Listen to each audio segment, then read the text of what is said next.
It was pretty well written, don't you think? I thought it was very well written, very well explained. And I thought there's a decent chance that the judge would be like, this is complicated, blah, blah, blah, blah, right? And I think when I was asked about this before, when I was asked about this before, my thinking was, it's really hard to say, but I thought this judge might lean a little bit more towards Compass side because he repped more piece.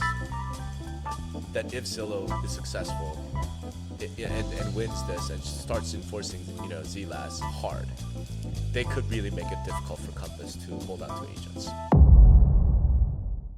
This is Industry Relations, a podcast at the intersection of real estate and technology from an insider's perspective. Sponsored by Cotality. Stay tuned to learn more with Rob Hahn and Greg Robertson. Welcome, everybody, to a special live stream edition of Industry Relations. We're going live. We're doing it live. This is obviously your host, Notorious Rob, and as always, my amazing co-host, the fabulous Greg Robertson. Oh, Yay! Rob, how are you? It's great to see you, sir. Oh man, so much going on. Yeah, I'm a little slow today. God, my hat is really dirty. I must be out there. Sorry about that. Speaking of hats, I've been asking now for about a year for some swag from you, and nada. Nothing. Yes. Okay. So nothing.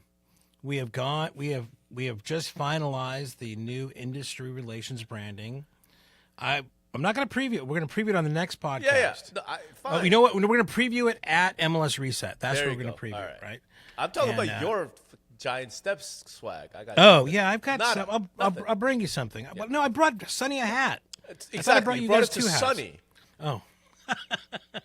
I know you love. I get it. All right. I'm. The love is coming. Okay. Right. The love is coming. But in any event, I know we have some big things popping, but you were just at Inman, so I thought we might start with that. Like our original thought was we would do an Inman review. Might as well cover that briefly. Yeah. Get into the news of the day. Yeah, I took off on Monday, and got there and had a lovely dinner with some clients on Monday night, and that went a little bit later into the night, as sometimes that happens. What's that sign over your shoulder say? Yeah, What's that sign? Yeah. So it's a guideline, not a rule, I like to say.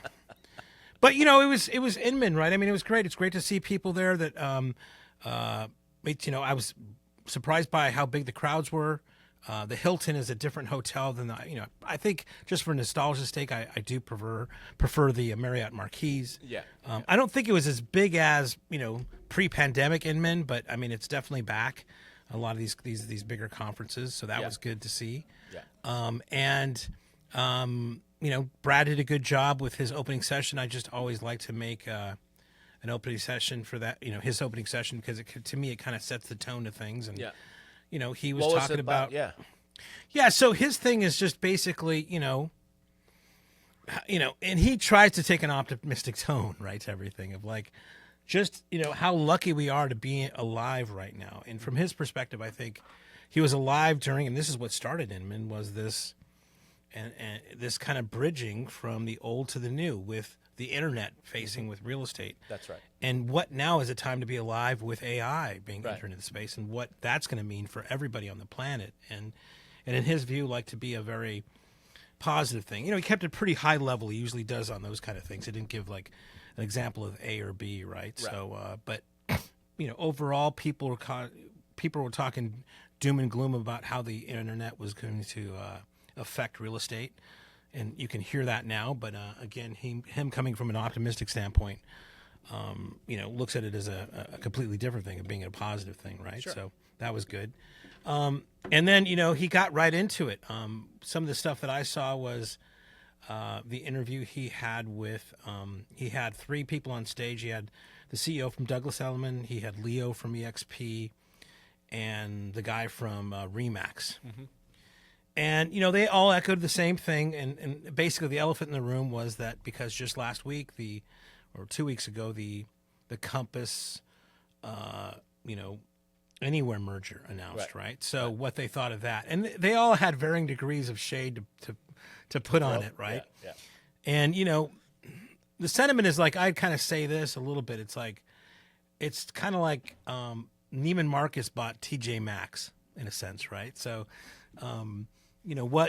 these level of player, this level of brand and everything else is going to be so much different than what they think it is. And they all look for themselves to be, this is an opportunity for them to gain agents because of just the mismatch in culture that's going on over there, right? Or that's going to go on. But all of them did applaud, like, hey, in the world of real estate, in the world of capitalism and everything else, like, great job to Refkin for pulling off this thing. It's the biggest merger, I think, ever, or acquisition in organized real estate. So they were all very kind of like, I got to say from just that standpoint, great job, and all that. But then they just kind of, in various ways, throw a little bit of shade to what if he's actually going to execute on that or not, right? Then he brought up Robert Refkin on stage and did his Inman style interview, right? Sure. So, it was kind of like, I think it was the first kind of big interview he'd done since the news was kind of announced, right? So he kind of did that, and in Brad's way, I mean, he's not really a gotcha interview guy, right? But there were some things in there, and one of it was like, hey man, I mean, you've gone through a lot. I mean, we had some people on stage talk about congratulating you on this big deal. But, watching your story, it's been a tough times. And he asked Refkin about, like, some of these tougher times. The stock was at 20, then it went down to $3 or something like that. And it's still, all the kind of bad publicity he's been getting for some of the exclusive listing stuff and everything else. And, what was his best days and what was his worst days. And he was a bit reflective on some of that stuff, right? So, having to go, I think it was down to Florida after the stock price dropped and they were announcing a new office or something and kind of get through that. But I think the way he was up there, he kind of like was feeling his oats a little bit from the acquisition. So a little bit of getting their mojo back. Right. So that was good to hear. And then to me, it went a little bit off for him. And this is when he said, would you do a national MLS, that piece? Well, yeah, coming to that. Right. So the first thing that was kind of, that went off was, Brad just was asking him, like, because this has been what he's been saying. Zillow offered me $1.3 billion to not do this, and I didn't, right? So Brad just like everybody goes, wow, I mean, $1.3 billion. I mean, what deal would you say yes to, right? And he could have just said no. I mean, that's I wasn't going to take any amount of money or anything else, but what really it was a big tell was, he says, well, let me explain to you what they were doing. They were trying, and he started going this kind of like, but explaining exactly, well, it wasn't really $1.3 billion. It was actually, and he just caught up in that and like, okay, he lost the audience. And then but that came kind of to me to feel like, well, so you weren't off? I mean, it was a pretty direct question. So you weren't offered 1.3? He couldn't actually, when asked about it directly, well, no, it wasn't that he was offered 1.3. It was like some some multi-plan whatever to kind of do that. And it just, for me, I'm like, okay, this is just more nonsense. And this, I can't trust anything that's out of this guy's mouth, right? Because he's not even, he's trying to explain this away so he doesn't get in trouble. I don't know. I mean, he's been saying it everywhere else, but there's a big giant asterisk to it. And I think from Zillow's standpoint or the deal standpoint, it's like, if you do this and this is successful and that is successful and this and that 3 years later, that'll add up to 1.3. That's not even remotely close to like, here's a suitcase, take this money, and like if you just work with us, we'll do that. Which is, which that's what he made it sound like, and then it didn't turn out to be that way. And the other thing was like,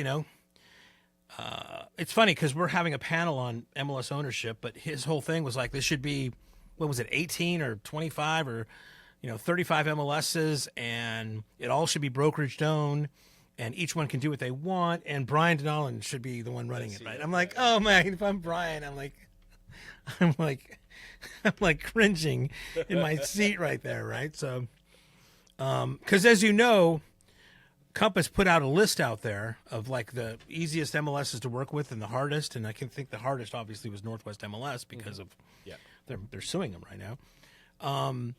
And I'm not sure where Bright filled on that, but I'm not like I was asking MLSs, did they give a shit whether they're a 1, a 2, a 3, or a 5? And none of them really did. It's just, I mean, for them, it's like the brokers, the membership on committees are setting that policy, and whatever it is, right? So that was kind of funny. Yeah. And then, Errol came back. He interviewed Errol I think it was the next session or one after. And, Errol had, it's like he had him, just called bullshit on his lies, right? I mean, just like, okay, it's not true. I mean, if you could listen to his old diatribe, it was not true. And, all this other stuff is not true. And we're going to get into this later with the ruling. It comes to fruition that, yeah, a lot of bluster for sure, right? So that was the case. The other kind of big interview I would say that I enjoyed was Brad interviewing Ryan Serhant. Yes. Serhant, yeah. And, that guy's on TV. Yep. He's been on TV, and he's, on a tear. He got like $45 million at the end of 2024. He is engaging. He has to be. He's, he's very polished because he's on TV and been on TV shows. He's got his own Netflix show now. But, he's, his idea is like, it's going to be Compass and him. Everybody else is going to go away. This guy has ambition. You could not believe, right? Sure. But he's funny, he's smart, he's up there, he's fit, he's good looking, right? He's checking all the boxes, and that, besides the first opening sessions, was the session that I saw that was packed the most of people in there. Sure, yeah. And engaging as hell, laughter. Yeah. Brad was having a great time with them, and was one of the sessions I enjoyed the most. Yeah. And the other one I enjoyed was the new kids on the block, right? So, so it's like Brad has a thing, and like, of bringing up new vendors up there and then giving them a pitch, and like the word I heard from some of the things, because I'd mentioned I'd offered up one of the new vendors to Brad, and luckily, and it was great that he accepted her into the new vendor stuff, the new kids on the block. They told him they had 3 minutes apiece, and then right before the thing, no, you only have 90 seconds, right? So okay. They all had to make adjustments. So, but it was great to see Addie. It was great to see Julie from Editoria and Addie from Homir. So they had a good, but it was like just the banter of them trying to figure out how to their memorized 3 minutes to 90 seconds, and Brad giving him shit. But at the end of the day, the audience loved it. Brad did a great job. Good. And it was good to see those guys. Lobby bar. I mean, I was at the Bridges most of the time. I mean, it's a good lobby bar there. It's got like sit down seating along with the bar around that. Mm-hmm. Always just very active as usual. Got to see my friend and one of my a company I invested in, Melissa Kwan, was there from. I haven't seen her in a while, but from eWebinar, and she was talking to a lot of people. So people go to ewebinar.com and check that out. She's really kind of revitalizing a lot of stuff. And just the normal, the crowd, right? So what's the topic? What's the chatter in the lobby bar? And that's where the real action is, right?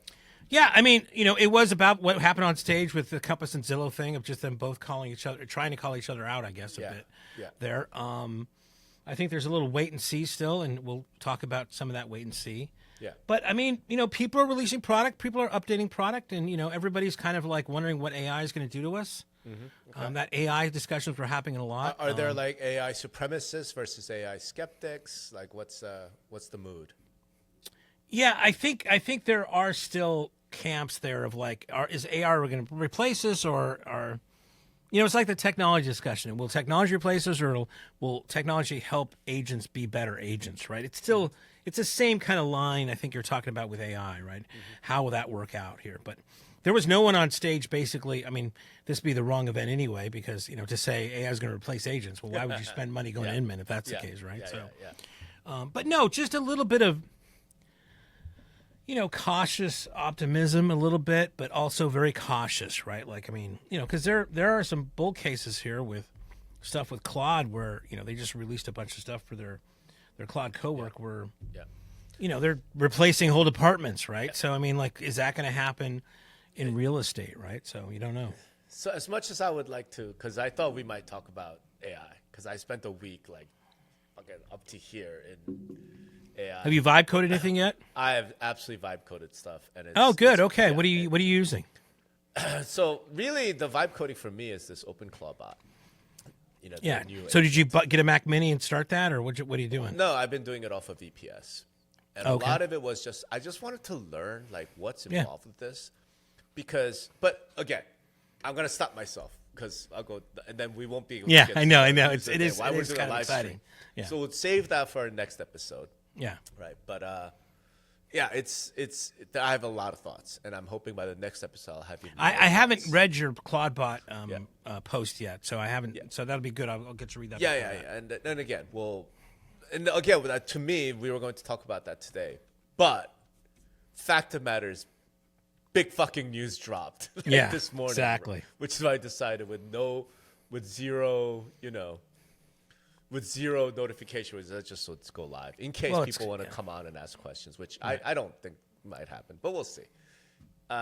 So the news, of course. Why don't I have you announce the news, then we get into it. Yeah. News is that a judge has ruled in Zillow's favor, and has stopped any injunction from Compass's injunction as far as not putting listings or putting all their listings on Zillow. And Correct. man, reading, we had this little period. I thought it was at 11, but 11:30. So I was able to read through the thing as Yeah. much as I could with his legalese. But it looks like just a spanking that the Yes. judge gave Zillow. I mean, judge gave, Yes. Compass. Just like Total victory. a total, a victory, right? And yeah, I mean, I'm here for it, man. I tell you, I'm here for it. Why are you here for it? Because I think, I've always been on the side of like, and again, Zillow's not the you've fucking been saint. like the biggest Zillow fan in the really At least I stand with him on like transparency of these exclusive listings, right? So I mean, do? Yeah, of course I do. So right? you're you're in the pro buyer camp. Right. Again, that's the thing, right? So it's not like I said, they're not all angels on either side, right? So, but I think on this issue, I think anything that can keep as many listings, transparent upon the internet is a good thing to me.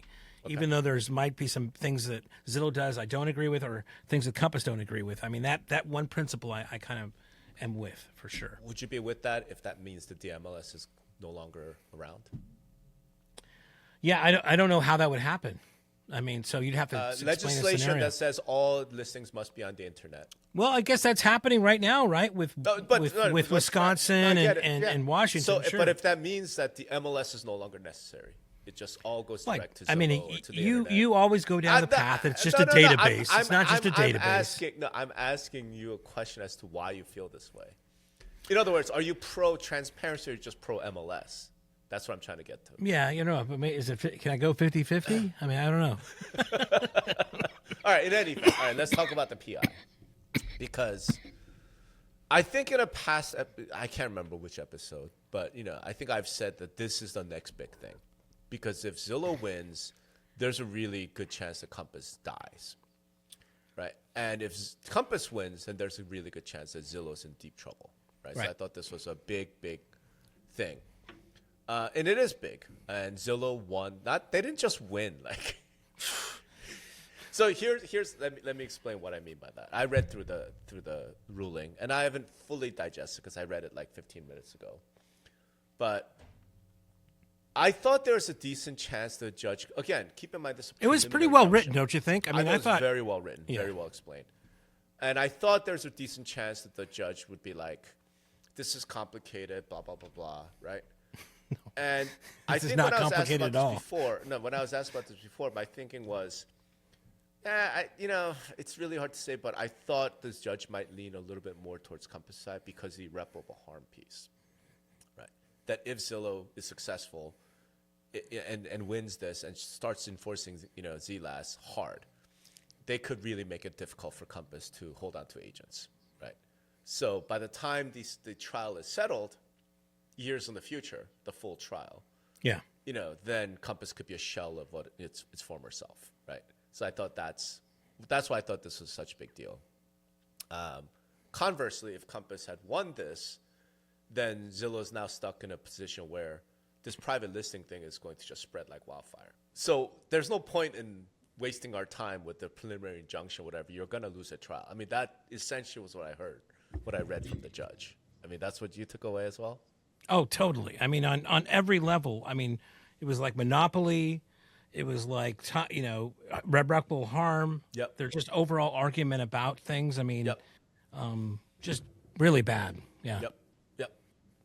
Having said that, I have to revise kind of what I said previously. Okay. Because if I can't remember the date for when we recorded that. Maybe Cole, our producer, could find that date somewhere. But when we were talking about that, Compass had, I think, announced the acquisition of Anywhere, but they hadn't closed it. Right. So my thinking was, if you lose this PI, right, then there's a decent chance that that transaction doesn't close. Right, because it was largely a stock swap deal, right? Right. There's a chance that Compass stock gets hammered so much that they can't close that deal, right? And then the slow bleed happens. Oh man, so that maybe they had to pull the trump card, so to speak, right, to get this done quick, because they had the clock was ticking on this injunction, Possibly. and they knew that if it didn't go their way, there would be a possibility that could have, had It could have negative effects, right? Yeah. My thanks again for Catality for sponsoring industry relations. You know that feeling, don't you? As an agent, you're starting from a blank listing form, wading through endless data entry, trying to remember every tiny detail from that property tour. It's a grind that eats up your valuable time you could be spending with clients. What if you could flip the script? Totality is here to help with its new AI-powered Matrix Listing Manager. It's the next evolution in creating listings, built on their powerful core AI platform. Forget hours of painstaking work. Now tasks that used to take forever can be done in minutes. Their new Listing Manager uses cutting-edge AI to help agents create richer, more accurate listings so they can focus on building relationships instead of wrestling with data. Here's how it works. An agent can start a listing right from their iPhone with the MLS Touch app. They can use their voice to add notes as they walk through the property and let the AI automatically tag photos and capture room dimensions with incredible accuracy. The best part, everything captured in the field syncs instantly, so it's waiting for them back at their desk. And because it's available as a standalone module, it can integrate with any MLS platform, giving MLSs and brokers the flexibility to populate listings across multiple MLSs while keeping all their data in one place. MLSs, reach out to your Catality rep today and get a demo. Thanks again to Catality for sponsoring industry relations. But fact of the matter is they did get it done. So now I feel like this PI hits differently. Right, but from I mean, a business standpoint. Yeah, but I mean, I don't think you had a qualification. It's that when you were talking about this, that okay, if they buy it, this is a big. This if it comes before they buy it, it's a big deal. If it happens after, it's a big deal. Or it was not a big deal, and it is a big deal. I didn't have that perspective because it was expected. The transaction was supposed to close in the fall, right? Right. But the other part really of that is, if it's just Compass, right, prior to the acquisition, with however many agents they had, like 8,000, 12,000, whatever it was, right? 25,000 agents, and concentrate in some of these like high rent districts, San Francisco, New York, Right. Then, sure, you're number one by volume, right? But you know what I mean? That you're just one company. And then the slow bleed is a real problem, right? Like if Zillow really starts coming after you. But they did complete the deal, right? It's closed, which means now Zillow's dealing with a different animal, right? Yes and no, but he has still said in the letter to his Anywhere thing that this 3 p.m., the three-phase marketing, is crucial and different for their survival, yes. Right? So that's still, I mean, yes. he's said that, right? Yes. So I mean, if so, to me that goes back to what you said. If that's still their main thing, and this has now been shot down, it's still a threat that to Compass itself. Yeah. Right. I'm not saying this is good for Compass. That's not what I'm saying. This is clearly very bad for Compass, especially because what the judge signaled is you have no chance at trial. Right. Right. I mean, that's basically what the judge signaled. Right. At this point, if you're Compass, you try and figure out, like, You know, Well, what it also does is there's a cascading effect here, right? Because now MLSs and other brokers or whatever, they're messaging to their agents or on their policies from their MLS can like look at this and go as a bellwether to say, well, the courts have said that they're not going to win this, that this is, all the arguments that they were making in public or whatever are nonsense. And therefore it'll bolster their efforts as far as any things that they wanted to do in regard to exclusive listings Sure. Sure. Yeah, exactly. But the difference, like I said, though, is it's one thing to go after Compass, one of whatever, thousands of brokerages. It's another thing to go after Compass now. Just the size and scale, it changes the business equation, is what I'm getting at, right? Because prior to this, Compass was what, like 6% market share? Something like that? Well, it depends on what you're talking about, but yeah, I mean, small. Right, but Compass today is more like 20 to 25% market share nationally. Yeah, I think it's 23%, but yeah. You know what I'm saying? Like, that's a different animal. Right. Sure, it is, sure. It's a totally different animal. And the other, so I haven't come to any conclusions, because this thing dropped, an hour ago. I don't know. I mean, That's why I'm like, let's do this live stream. Yeah. Let's talk to me, think through it. This is beautiful for, as I've always said this, I just understand how anybody could go for this 3-phase marketing system. It just makes no goddamn sense to me. But now, in everybody's listing presentation packet that's not Compass or anywhere, I'm going to say, well, they got sued. They tried to sue Zillow and they lost, right? That's just going to be a narrative that every agent competing against any anywhere agent or Compass agent, or now they want to become known as Compass, right, is going to fall into, right? And that is sure not what impact that has, though. It's all like it has an impact when you're at in the kitchen table and like, oh, those guys, yeah, it's too bad they lost that suit against Zillow, isn't it? Well, what do you mean? Zillow? Why? It just brings a FUD factor to every kind of thing when you're at that kind of like, fighting fist to fist, right? For the listings out there. I guess I'm wondering, like, how does that even come up? Because you're competing against every other brokerage, right? You're trying to find a weakness in a narrative to say, don't go to them Correct. because they lost. They're suing Zillow and they lost. Correct. So what right? For hiding listings or however. My point is, this only comes up, right? So let's say you're an EXP agent, and you're competing against someone from Coldwell Banker. Okay. Right. And this particular Coldwell Banker agent's like 3 p.m., right? Right. 3-phase marketing. So hell, even if they don't, I'd bring it up. Okay, I don't. What will be the point? In other words, like I'm the seller. To cast uncertainty on my competitor. That's what the point is. But if the previous agent comes in and it was like, yeah, you don't need to do 3 p.m. Like I'm just going to do some amazing service for you. Yeah. And then you come in, it's like, well, they lost this lawsuit. Well, I'm like, I don't give a fuck. What can you do for me? No, I think a lot of people would be, the conversation will go like, oh, did they try to get you to that 3 p.m. marketing system? Oh, no, they're not. Well, you know why? Because they tried to sue Zillow and Zillow won. The judge said it was all crap.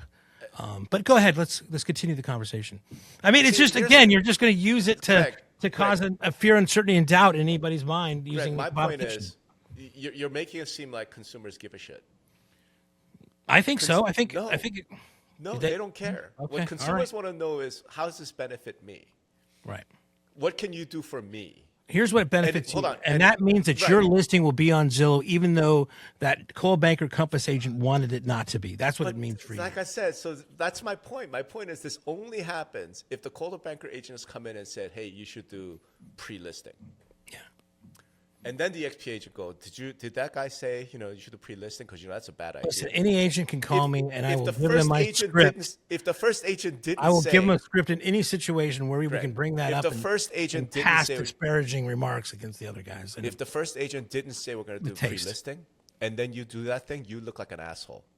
And you look like you're not confident. Yeah. Right, so that's my point. Like, I don't know. Maybe I'm wrong. Maybe I'm different, unique. It's almost like I don't trying to hit on a girl, and you don't start off with like, here's why I'm wonderful, you should date me. You just start with like, Greg's ugly and he's a drug addict. Like, attacking other people and there's no reason to attack them makes you look weak. No, you have to. You have. I think the people that do that are really good at those kind of things. Well, and of course, I wouldn't come up with that, but So it my would be point part of a is- narrative of a conversation I would be having for sure. So that's like they just keep pushing it. Like, oh, look, they sued and they lost. Like that makes you look like You wouldn't do it that way. Of I mean, course, it would So come up that way, therefore, but I was but, just you know. responding to. I would say even if they don't bring it up, that's ridiculous. You'd only bring it up if you're in competition with a Compass agent who has suggested, hey, you should do pre-listing. Right. And then you say, oh, that's a terrible idea. Right. And here's why. I think that's largely true. But there's a section in this ruling, again, not that it's going to come up in regular conversation with homeowners, right? But the reason why the judge said the Compass is not going to win at trial is very interesting, in my opinion, right? First of all, the whole conspiracy thing, I said from the beginning, this is not going to go anywhere. yeah, There's not enough between where Redfin and Zillow were colluding. It's like ridiculous. There's yeah. not enough there. I thought that was really weak, and I thought that from the start. But the second piece about the monopolization piece, I thought that. Oh, it's like, yeah. I have a take on that. Yeah, right. it's I was like, hilarious. okay, that seems reasonable. I mean, Zillow is a monopoly. I don't. Those of us in the industry, I don't think would really deny that, right? I've been denying it. I've been denying it. You've been yelling at me forever. Okay. Like I said, 90% compliance rate and the ability to see less. In any event, it doesn't even matter. The court has found Zillow is not really a monopoly. They have a lot of power. They have a lot of market share. But I think they use the formula. In fact, let me pull it up, make sure.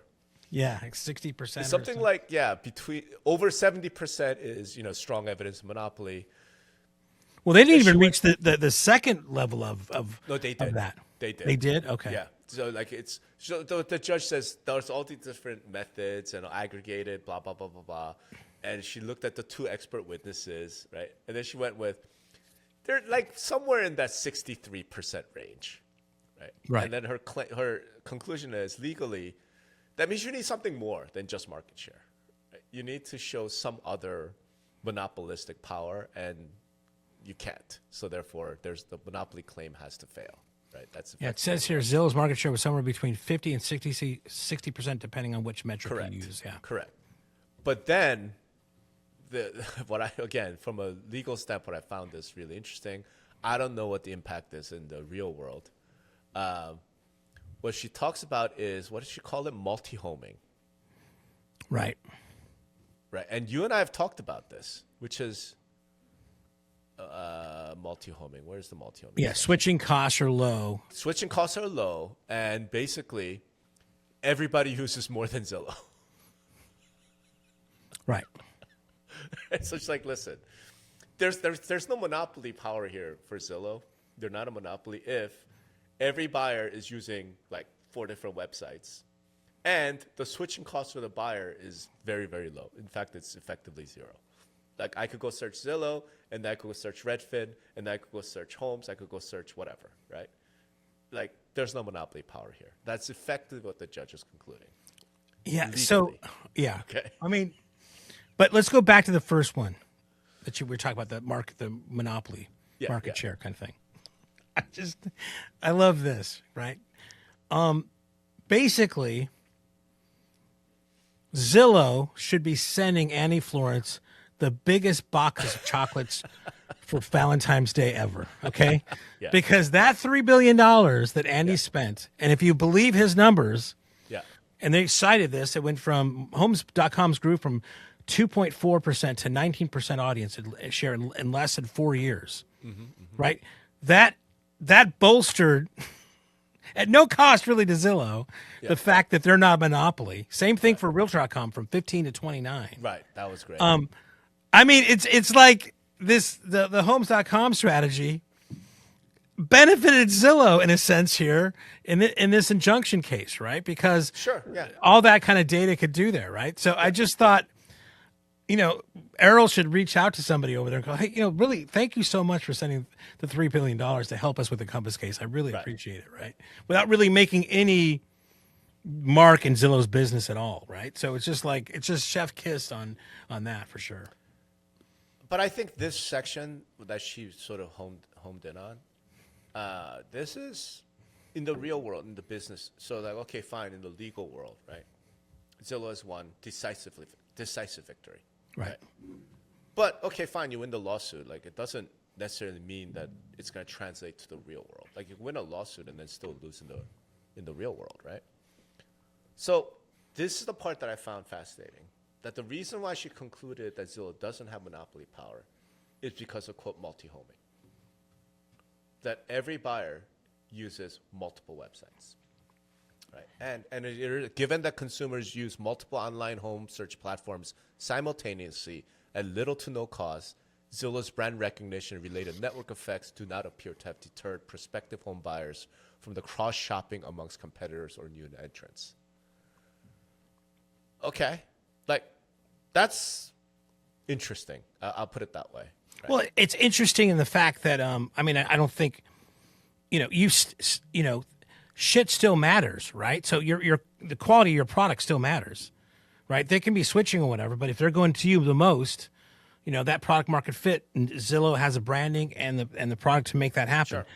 But also, yeah, it's nothing is guaranteed. Let's just look like, we were going to talk about this later, but the ChatGPT versus Anthropic, the OpenAI versus Anthropic thing is going on right now. Yeah. ChatGPT was freaking the darling of everything, right? Claude starts to making some moves, and now NVIDIA's nervous. Now all these other things of like, well, is ChatGPT really going to be the dominant platform as it seemed to be only a month and a half ago?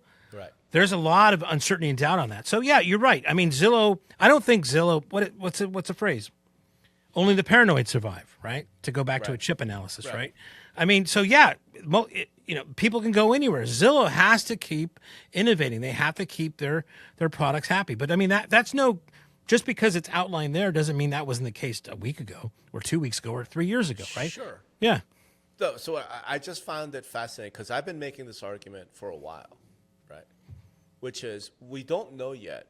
In other words, here's the assumption. Here's the operative assumption around Compass monopoly claim, around ZLAS, around the industry's relationship with Zillow, with everything, right? Is if your home is not on Zillow, then no one's going to see it. Right? If the judge here ruled for Zillow and against Compass, because even if your home is not on Zillow, people are going to see it because of multi-homing.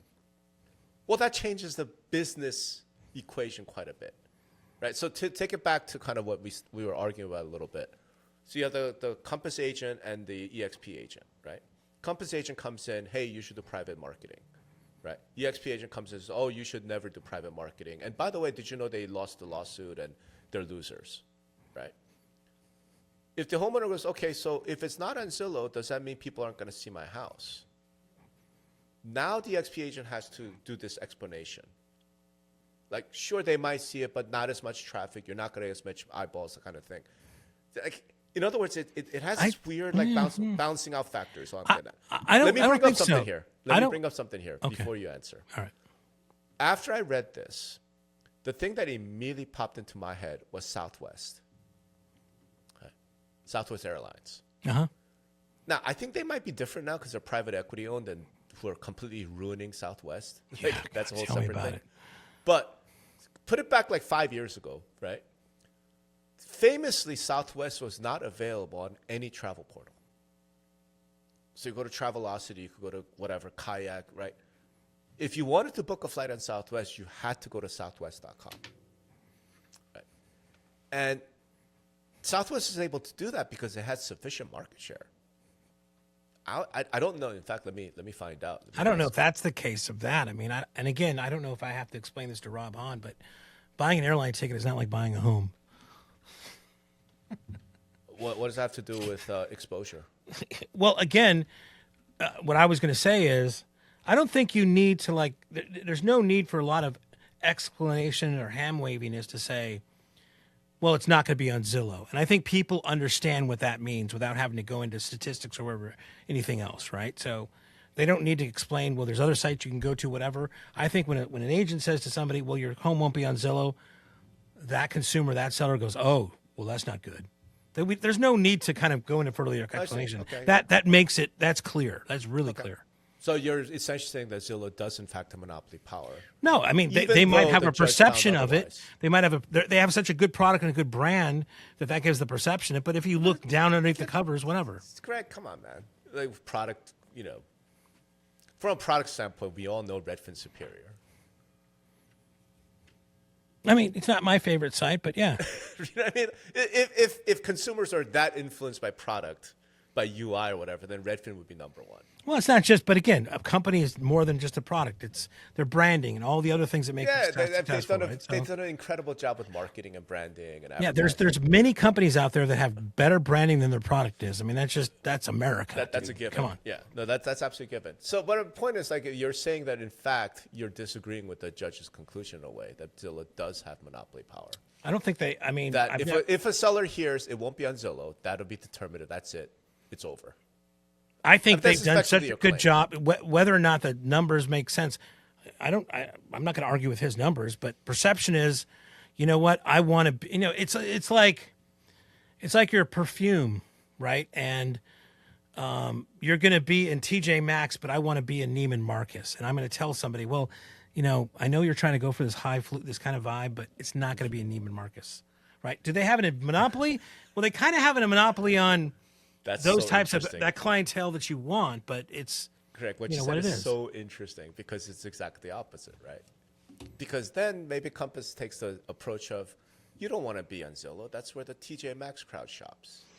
They can take that all day, but this is a house and it needs as much exposure as possible. They're not as they say, because they do think that. They think they're a Birkin fucking bag, right? I've heard that argument all the time. Yeah. Well, you don't sell a Birkin, though. Your house is like a Birkin bag. Right. Get over it. I mean, maybe some exclusive, fancy pantsy listings might need to be whatever, but normally what an anywhere agent sells is not fucking Birkin bags, man. Correct. You live in fucking Huntington Beach. Yeah. What's the median price point? It's like 1 million. You think your neighbors think their house is just run-of-the-mill piece of shit? Do I think my neighbors think their house is a Birkin bag? No. Okay, so it's just run-of-the-mill. It's not I'm just saying Birkin bag. I'm using their words, not yours. I understand, and what I find fascinating is if that's the approach, then fine. Maybe Compass pivots the thing to 3 p.m. is only reserved for the most exclusive best houses. That's what. Sure. I mean, because I think for some sellers in that class, not having people traipsing through the house is probably a plus that they're willing to lose money on. I think that's sellers in every class. What seller loves having people traipse through And their it's house? good that they have options to do that. They can do the open door. There's many, an agent understand, can price right. their house so low that they'll sell it quickly. I mean, they can do that now. All right. So, like I said, I find it fascinating. So, let's put it this way: legally, this is not good news for Compass. It's great news for Zillow. It's hands down victory. Total. So you think this is good news business-wise for Compass? I don't know that it's good news or bad I think news. I would say it's good news that it happened after the acquisition. For sure. For sure. For sure. But it's bad news in that this gives opportunity to their competitors, and this bolsters anybody that was on the we don't want exclusive listings bandwagon a little bit more juice to make their arguments. Yeah, I suppose maybe. I think basically now the choice looks like this. The matrix now has, in a way, it's simplified. Okay, you can either go full public right at the start, or you could go 3 p.m. I mean, as a seller, right? As an agent, and you're just not going to be on Zillow. And if you do, then you're not going to be on Zillow. Yeah. That's it. I think that's not a good thing. I think that's a great thing for a lot of sellers. A lot? A lot. To your point, the luxury high-end sellers, I think they would be totally fine with it. Right? Because to your point, if you're going to be in Neiman Marcus, 94. I mean, here the thing is, right now, the way it is now, 94%. You can't be in Walmart. Right now, 94% of listings go on the MLS anyway, right? Right. When they put now that they have a little juice behind, it's not going on Zillow. That number's going to only go up, man. Okay, fine. Maybe we'll have to see what the future holds. I'm saying, because Compass has gotten to the size and scale that they've gotten to before this ruling came out, I think that gives them a lot more capability than you would think otherwise. right? Especially because, and this is the second point that I think I'm getting to. Again, I'm brainstorming with you live on stream here. Compass didn't buy. What's another? This Home Services America, for example. Okay, also ginormous company, right? Right. Their strengths tend to be in what we call Middle America. Well, they really don't have a big web presence, though, right? So it's hard to forget web. I'm just thinking right. offices, brokerages, agents. Like Home Service America for me has tended to be a little bit more Midwest, a little bit more like regular America. Yeah, I've never seen any studies to say you're wrong or right. I'm not talking studies, but like if you look at some of their companies that they own, like dominant brokers like Omaha, right? And they're Edina, it's Minneapolis, right? It's not New York, San Francisco, LA. Anywhere, especially with Coldwell Banker, Sotheby's, Corcoran, they have tended to be much more in like kind of the luxury markets. Just historically speaking, before Compass, right? Yeah. So Compass buying Anywhere, Compass is already strong in luxury markets. Anywhere is strong in luxury markets. That entity is becoming much more heavily geared towards kind of the higher end luxury. Well, I mean, I think the percentage-wise has dropped, though, right? I mean, they have way more non-luxury listings now than they did before. Yeah. So they've shrunk their luxury percentage of their inventory for sure, percentage-wise. But in absolute terms, they're still kind of Compass at this point is the number one luxury real estate brand, luxury company, because between Coldwell Banker, Sotheby's, Corcoran, and Compass, I mean, who else is really significant in luxury? Well, yeah, again, I'm just saying total number of listings. Yeah, when they had before, it was maybe 90% were great of luxury. Now that they've had Anywhere, what is it? 3? But it's not because it's dropped. They've maintained the same percentage of listings, just they've added so many non-luxury. I'm talking about percentage-wise, right? Yeah. I can't believe you're arguing with this. I'm not of course arguing. Oh, okay. I'm just trying to understand what you're saying. Yeah, I'm saying percentage. Now that they bought, they had 90% percentage of luxury listings as Compass, right? Okay. Now that they bought Anywhere, if you look at all total number of Compass Anywhere listings, it's probably at 3%. Okay, but of luxury listings in America, what percent? Their percentage hasn't dropped of luxury listings, right? No. Right. Okay. So maybe that's the tack they take. Right. 3 p.m. is for luxury. Maybe, yeah. Maybe. And I think that, again, based on the whole multi-homing thing, that might be a viable strategy for them going forward. I mean, again, look at the data now. It almost suggests that. It suggests actually 6%, right? Now because if 94% of the listings are going to the MLS, maybe it's part two. that. Then is this. Then if I'm Compass, maybe I say, fine, luxury listings. Once the seller says, yeah, I want to try 3-phase marketing, maybe it doesn't go in the MLS at all. Yeah, I think that the thing we haven't counted for now is, though, now they have to put the caveat in cases of this. Before they could have slid in there, right? But now it's pretty definitive, and MLS can say, and for Zillow to say, you're not going on Zillow. So what they have to have is a big asterisk to that. Now their policy is like, well, also, it's not going on Zillow, right? And that, again, maybe some of these luxury buyers, that's a good thing. Well, because I don't think before they really had to make that definitive statement. They could kind of like, well, it may not be. But in this case, now the judges say, right. It's giving Zillow and the MLSs a lot of power for sure. Well, it's giving Zillow a lot of power. Right. Okay. I'm not sure that's giving MLS a lot of power. Okay. So, yeah. Okay. Right. Then Big Daddy wins, right? Well, like I said, Zillow wins in terms of it can enforce Zillow listing policy. Yeah. Right. If an MLS tried to do the same thing, and so we'll have to see what happens out of Northwest. Well, I mean, MLS. the way I say that, it's just bolstering. If there's a CEO out there that is against these listings and he has his next board of directors meeting, and he can say something like, "Well, we've had this we've been waffling back and forth here." Yeah, I think from a risk perspective, the court has always said. I'll go the exact opposite way, man. Yeah. I go the exact opposite way because, of course, you would. No, but any reasonable lawyer. Hey, if you have any lawyers on stream, let me know.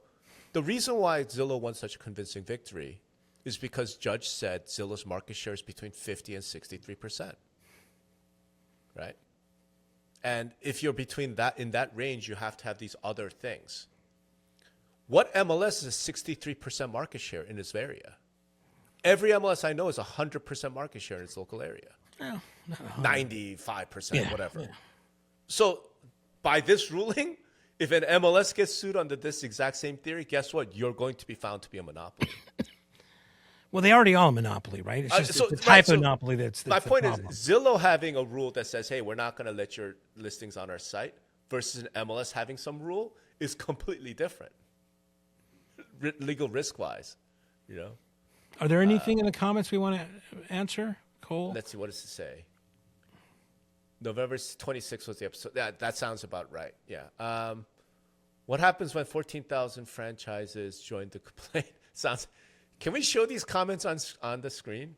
I don't know how to do that.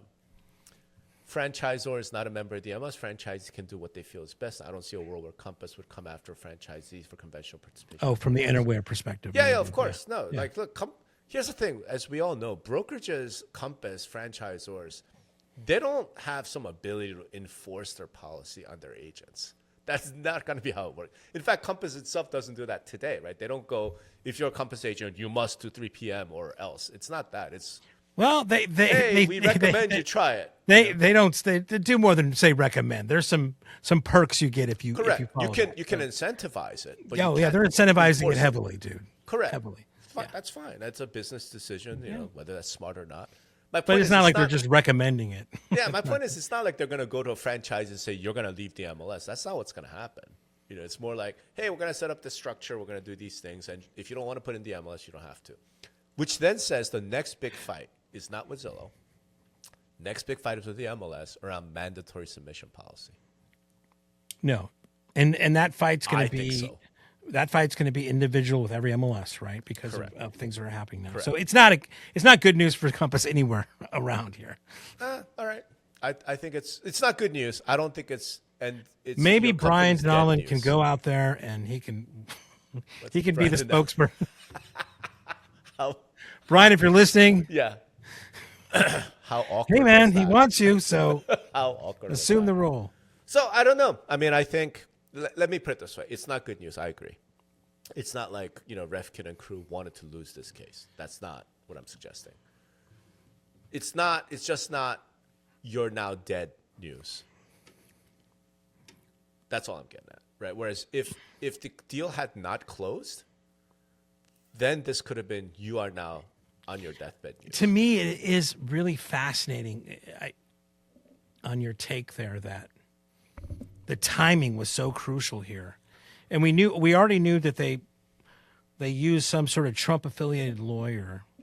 So it's almost as if they knew they were going to lose this thing and they knew they had to speed it up. And what was the path of least resistance? And, you know, normally that's, I guess, kissing the ring, right? So they kissed the ring, got it through. But I mean, if I was like the DOJ or something else, I could put those things two together and say, oh, here's why. If they're looking for a reason to unravel this, it's right there in front of them. But What do you mean unravel? You don't unravel. What do you I know. That's what my next thing was to say. I don't know who would be the unraveler, but consumer protection agencies or something else. I don't know. There will be no unraveling.